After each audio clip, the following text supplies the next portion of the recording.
अब देखिए बच्चों, पैराग्राफ का क्वेश्चन नंबर 5 जो कि 4 से रिलेटेड है। 4 अगर आप नहीं देखे हो तो 4 वाला सॉल्यूशन आप पहले देख लो। क्वेश्चन ऑलरेडी कंप्लीट हो चुका है। क्यू क्या था हमें पता लग चुका है। क्यू था बच्चों ये COOH। इसको वैसे इसका नाम जो होता है, नाम होता है बच्चों फ्यूमेरिक एसिड। इसका जो सिस फॉर्म होता है ना, उसका नाम होता है मैलेइक एसिड, और ट्रांसफॉर्म जो होता है उसको हम लोग बोलते हैं फ्यूमेरिक एसिड। खैर, नाम में कुछ नहीं रखा है, लेकिन पता होना चाहिए क्योंकि कभी कभी पूछ लेता है। अब देखिए क्वेश्चन यहीं से शुरू होता है। कहता है क्यू में हम हाइड्रोजनेशन करेंगे H2 निकेल।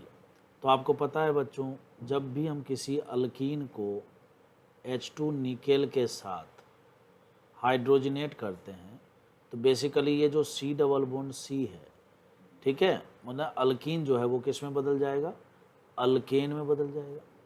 मतलब यहाँ हो जाएगा CH2 और यहाँ हो जाएगा बच्चों CH2।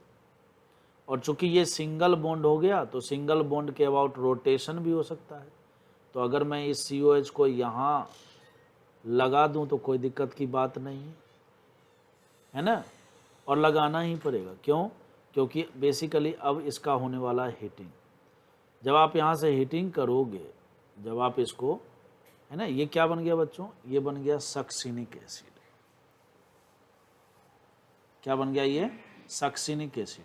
और आपको पता है बच्चों, सक्सिनिक एसिड का जब हम हीटिंग करते हैं तो यहाँ से डिहाइड्रेशन हो जाता है और फाइनली आपको जो है यहाँ पर बच्चों एक एनहाइड्राइड मिलेगा। क्या मिलेगा? एक एनहाइड्राइड मिलेगा। ठीक है, तो ये एनहाइड्राइड मिला। ये जो एनहाइड्राइड मिला है ना, इसको इसने वी बोला है। क्या बोला है? वी बोला है। ठीक, इसके ऑप्शन भी है, ऑप्शन मैं इसमें दे नहीं पाया। चलिए कोई बात नहीं, मैं सॉल्व करता हूं इसको। ठीक है, तो V जो है ना, ये स्ट्रक्चर है। तो बेसिकली क्या है कि इस क्वेश्चन में वहां पर देखिए, in the following reaction sequence V और W हमसे पूछा है। ठीक है, तो जो ऑप्शन दिए हुए हैं ना, उसमें जो है V जो है, आप देखेंगे V जो है बच्चों ऑप्शन नंबर A और C में आपको दिख रहा है। मतलब V आप आइडेंटिफाई कर सकते हैं। ठीक है, आगे बढ़ते हैं। अब कहता है क्या, अब मैं इसको थोड़ा सा यहाँ से हटा देता हूँ। अब कहता है क्या कि ये जो V है, मतलब जो आपको मिला एनहाइड्राइड, सक्सिनिक एनहाइड्राइड, उसका नाम क्या है बच्चों? Succinic anhydride. अब कहता है इस सक्सिनिक एनहाइड्राइड का रिएक्शन करवाइए किसके साथ? सक्सिनिक एनहाइड्राइड का रिएक्शन करवाना है हमें बेंजीन के साथ in the presence of anhydrous AlCl3। किसके प्रेजेंस में कराना है? In the presence of anhydrous AlCl3। ठीक है, अब आपको पता ही बच्चों कि AlCl3 एक लुईस एसिड है। AlCl3 क्या है? एक लुईस एसिड है। तो ये क्या हो जाएगा, अपना लोन पेयर इसको देगा। ठीक है, जैसे ये लोन पेयर देगा तो आपको पता है बच्चों यहाँ पर बॉन्ड बनेगा। बॉन्ड बनेगा, 3 बॉन्ड बनाएगा तो पॉजिटिव चार्ज आएगा। पॉजिटिव चार्ज क्यों आया? क्योंकि इसने अपना लोन पेयर दिया। तो आपको पता है बच्चों कि, ठीक है, वैसे सही मायने में मैं बताऊं तो मैकेनिज्म इस तरह का नहीं होता है, लेकिन इससे रिजल्ट सही आते हैं। ठीक है, मैकेनिज्म में, सही मैकेनिज्म में क्या है, ऑक्सीजन ये इस वाले ऑक्सीजन से अटैक होता है इसके ऊपर। ठीक है, चलिए वही बात कर लेता हूँ मैं, क्योंकि गलत बात करना भी सही नहीं रहता है।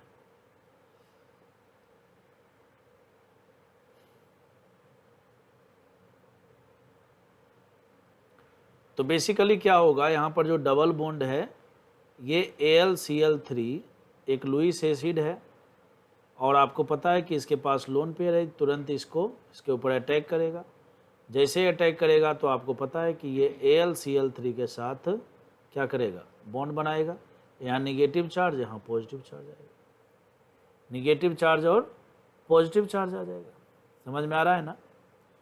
अब ये निगेटिव चार्ज पॉजिटिव चार्ज यहाँ पर जो बना, निगेटिव चार्ज और पॉजिटिव चार्ज जो बना, तो वैसी स्थिति में क्या होगा, ठीक है, ये वाला बॉन्ड इधर पोलराइज होगा। क्यों? क्योंकि ऑक्सीजन पर पॉजिटिव चार्ज ऑक्सीजन बर्दाश्त नहीं कर पाएगा, मोर इलेक्ट्रोनेगेटिव एटम का स्टेबिलिटी कम हो जाएगी। तो ये वाला बॉन्ड इधर शिफ्ट होगा तो इस कार्बन पर पॉजिटिव चार्ज आएगा ना। तो ये वाला बॉन्ड बेसिकली टूटकर इधर शिफ्ट होगा। ऐसा होने से क्या होगा, ऐसा होने से यहाँ पर एक इलेक्ट्रोफाइल जनरेट होगा। और वो इलेक्ट्रोफाइल किस तरह का होगा वो मैं आपको दिखा रहा हूँ। ये होगा बच्चों, ऐसे आप बना लो, C डबल बॉन्ड O कर दो, O कर दो, और यहाँ पर बच्चों आप AlCl3 माइनस कर दो। ठीक है, आपको समझ में आ रहा होगा। उसके बाद बच्चों यहाँ पर C डबल बॉन्ड O कर दो और यहाँ पर आप लगा दो पॉजिटिव चार्ज। ठीक है, क्या यहाँ तक समझ में आया है? बिल्कुल आया। अब जैसे ही आपको पता है कि इलेक्ट्रोफाइल मिल गया, तो इलेक्ट्रोफाइल का बेंजीन के साथ क्या हो जाएगा, इलेक्ट्रोफिलिक एरोमेटिक सब्स्टिट्यूशन हो जाएगा। तो इलेक्ट्रोफिलिक एरोमेटिक सब्स्टिट्यूशन जब होगा तो क्या होता है उसमें, ठीक है, क्या होता है, तो बेसिकली इसका अटैक हो जाएगा इसके ऊपर। ठीक है, अटैक हो जाएगा मतलब ये इसके साथ बॉन्ड बना लेगा। तो हमें क्या करना है यहाँ पर, हमें क्या करना है यहाँ पर, इस तरह से C डबल बॉन्ड O इसके साथ बॉन्ड बना दिया। यहाँ पर बच्चों आ जाएगा पॉजिटिव चार्ज। ठीक है, अब समझने वाली बात यह है कि जिसके साथ बॉन्ड बनाया, आप देखिए यहाँ पर तो थोड़ा सा समझना होगा, 1 2 3 4 है। ठीक है, तो जिस कार्बन से जुड़ा है वहाँ से 4 कार्बन पर CO ग्रुप लगा देना है आपको। तो ये 1 हो चुका है, ये 2 हो गया, ये 3 हो गया, ये 4 हो गया। ठीक है, ये O हो गया, यहाँ C डबल बॉन्ड O कर देना है, और इधर आपको AlCl3 माइनस कर देना है। बोले यहाँ आना, समझ में आ रहा है क्या? आ रहा होगा। अब आपको पता है ऐसा होने से क्या हुआ, इसकी एरोमेटिसिटी लॉस हो गई। तो एरोमेटिसिटी लॉस हो गई तो एरोमेटिसिटी को वापस लाने के लिए यहाँ जो ये ऑक्सीजन है ये अटैक करेगा इस हाइड्रोजन पर, और ये वाला बॉन्ड इधर शिफ्ट होगा, और फाइनली ये बॉन्ड यहाँ से, क्योंकि ये 3 बॉन्ड जैसे ही बनाएगा फिर से इसकी स्टेबिलिटी जाएगी, तो ये AlCl3 यहाँ से निकल जाएगा। और फाइनली जो है बच्चों, ये कुछ ऐसा बनेगा।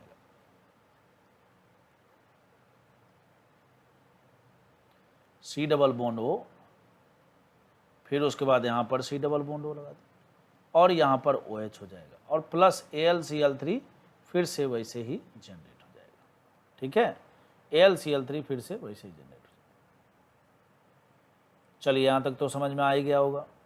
अब उसके बाद क्या कहता है, उसके बाद देखिए, ये हमने अभी AlCl3 के साथ रिएक्शन करवाया। अब उसके बाद देखिए बच्चों, है कहता है जिंक HgHCl लीजिए। तो आपको पता है जिंक HgHCl, जैसे ही हम इसके ऊपर जिंक HgHCl लेंगे तो आपको पता है ये क्लीमेंसन रिएजेंट है, क्लीमेंसन रिडक्शन होगा। तो ये क्या करता है, C डबल बॉन्ड O को CH2 में कन्वर्ट कर देगा। तो फाइनली क्या मिलेगा, तो फाइनली हमें मिलेगा यहाँ पर ये इस तरह से, है ना, ऐसा, ये ऐसा हो जाएगा। अब उसके बाद फिर क्या कहता है, उसके बाद कहता है कि फिर से इसका ट्रीटमेंट कीजिए H3PO4 के साथ।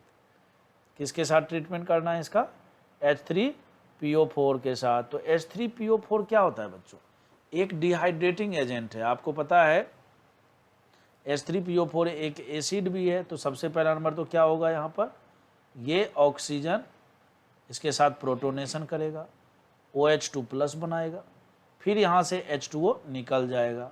और जैसे ही ऐसा होगा,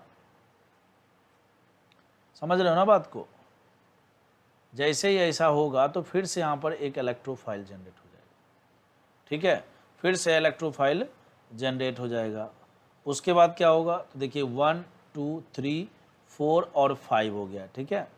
अगर ये इस कार्बन पर, इसके रिस्पेक्ट में देखिए ऑर्थो पोजिशन है ना, तो ऑर्थो पोजिशन पर क्या करे, ये इलेक्ट्रोफिलिक एरोमेटिक सब्स्टिट्यूशन करे, तो ऐसा करने से क्या हो जाएगा, साइक्लाइजेशन भी हो जाएगा, ठीक है, साइक्लाइजेशन भी होगा, 6 मेंबर रिंग भी बनेगा, ठीक है, साइक्लाइजेशन भी होगा, 6 मेंबर रिंग भी हो जाएगा, और फाइनली एरोमेटिक सब्स्टिट्यूशन भी हो जाएगा। तो ये हमारा बच्चों जो है ना, ये W प्रोडक्ट। V प्रोडक्ट क्या है हमारा, V प्रोडक्ट क्या है, तो V है हमारा इस तरह से, V है हमारा इस तरह से, ये बना था, इसको हम सक्सिनिक एनहाइड्राइड बोलते हैं, और W हमारा ये है, ठीक है। तो हमसे क्या पूछा था, V और W पूछा था, तो ऑप्शन नंबर सी नहीं, ए इसका करेक्ट आंसर है, ठीक है। आप भी ऑप्शन देख लीजिए।